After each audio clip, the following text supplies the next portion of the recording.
Holmes always gets the thing for people that we're a ghetto school or we don't have the same, or like we're not up as other schools, but we're right there. We had to get out the mud over here, literally, and so that because we know what it's like to be at the bottom. So just keeping it so we don't ever get back down there. Hey folks, Mr. Bowtie here. Keep banging home that red subscribe button on your screen so that way you can stay up to date on all the great local sports coverage that TV and radio refuse to cover. Thank you so much and enjoy the show.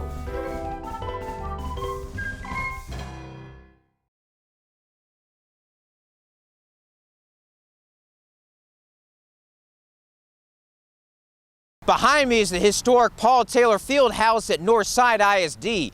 Over the generations, she has played host to thousands of great basketball and volleyball players over the generations. Great basketball players including Torian Prince, Bo Outlaw, Clarissa Davis, and Shaquille O'Neal. One of the players that's gone through here is Marco Anthony. Anthony helped lead the turnaround at San Antonio Holmes in the middle of the decade. He won a national championship at Virginia, and as he looks to become a star at Utah State, I had a chance to catch up with a former Husky to see how he's doing. Coach Smith, he recruited me out of high school. Stanley Umude and Brandon Armstrong, they both played for him at South Dakota.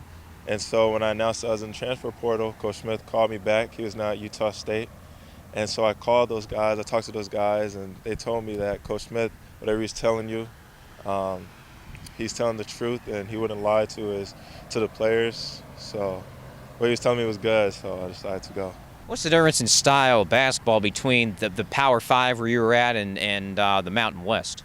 Well, everybody knows that Virginia likes to play slow, but Coach Smith at Utah State, he liked to push in the pace, and so that was really the biggest difference. You won a national championship at Virginia. Nalissa Smith won one with Baylor. It was the first time ever since the NCAA started awarding women's basketball championships that you had a boy and a girl from San Antonio win national championships in the same year. That had to feel great. I know obviously for yourself, but for Nalissa and really representing San Antonio. Yeah, I felt like that was a big thing, a big positive thing for San Antonio because we don't really get as much love as we should in the basketball realm. So yeah, as many championships as we could get. What are some of your memories of playing at the Taylor Fieldhouse? My first memory is probably a bad one, and it's when we lost to Jay my freshman year, and we were trying to get into the playoffs, but that really stopped us. And there's just a lot of other memories too that I can't really recall right now, but it was definitely a great place to play. Probably won more district championships, but there was a guy named Jordan who was over at Marshall who was playing about the same time as you, and he's a pretty good guy, and I know those were some pretty good games when you guys went up against each other. Yeah, Jordan's my guy. I don't really know the record, but I think he got the best of me on most of them. So, yeah, that's my guy, though. That's my guy. We train with the same guy, Jesse Gonzalez, and so we're always just in touch, always talking to each other, always wanting to work out with each other whenever we're both in town. So, yeah. Boy, he might end up in the NBA draft. I know you may get a shot in a few years, but about watching him grow and seeing how he did with Marshall what you did at Holmes, it kind of seems like you all have really done a lot to help build up those programs.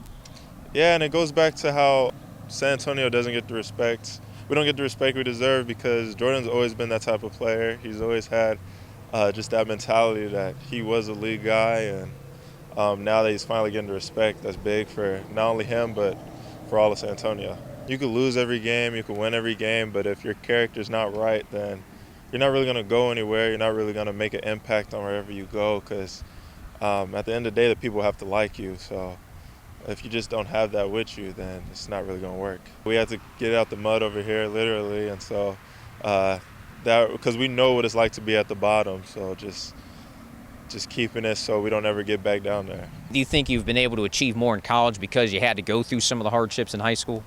Yeah, for sure. It's kept me level-headed. Just being at Virginia, not really being able to play much, I could have gave up, and I could have just, gave up my goals for the future. But just having that mindset to never quit has really, really helped me out. Lene Wheaton helped lead the girls to the playoffs for the first time in 13 years. She's going to Old Dominion. She mentioned how big of an influence you are still in the school. When you hear somebody like a Lene Wheaton mention how your influence is still felt, what goes through your mind? It's very humbling just to be able to leave that type of legacy over at School by Holmes. And Coach G's really taking care of the girls there, being the head coach over there. So yeah, it's humbling. Jordan Burns, I know you hit on it a little earlier, but he was a guy, obviously friendly rivalry in high school, sort of like Davenport and Reynolds were in football. What's it like being able to go up against that guy, be able to watch him be your friend, and see him have a chance at the NBA? It really pushes you to another level to make it to where he's going to end up going. And so it's always the friendly competition, but it's still competitiveness in us. And I'm going to meet him over there, so it's going to be cool. Marshall and Holmes, unfortunately, haven't had a lot of playoff success in most of the sports since Northside really blew up.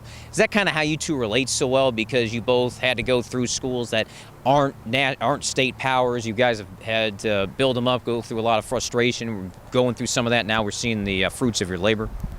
Yeah, being guys that like winning and then weren't really able to get that much success in the high school level.